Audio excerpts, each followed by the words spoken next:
Assalomu alaykum. Men sizlarga TBC banki bilan bo'lgan voqeani aytib bermoqchiman.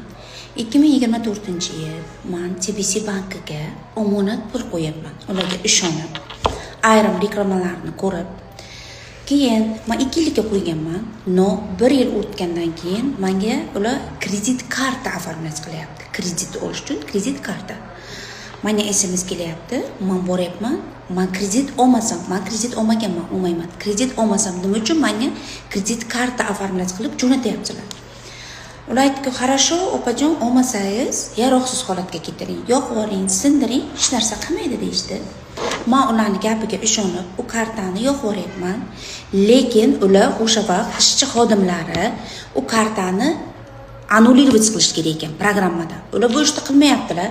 Bir haftadan keyin meni telefonimga yana SMS kelyapti. Sizning kredit kartangizga kredit oformlash qilib, unumli yechib olindi deb. Faqatgina shu SMS keldi. Keyin ular yashirincha SMS jo'nattirmasi meni bankka qo'ygan omonat pulimni yechib olishyapti. Ikkalasi parallelni qilyapti. Keyin men bu narsani ko'rib, men ariza yozdim. Sentralniy bankka, ichki ishlarga, kiberxavfsizlikka, TBC bankning o'ziga, Toshkentdagi sentralnisiga boryapman, arizamni ular meni kirgizishmadi, yaqindan yo'latishmadi. Там все мошенники работают. Будьте осторожны, будьте бдительны. TBC bankiga omonat pul ham qo'ymanglar, kredit ham oformlash qilmanglar, iloji boricha u bankdan uzoqroq yuringlar. Men u safargi videoni qo'yganimdan keyin menga juda ko'p odamlar yozdi. Menga o'xshagan bu bank bilan tushunmovchilik, pulga tushganlar, kreditga tushganlar juda ko'p ekan.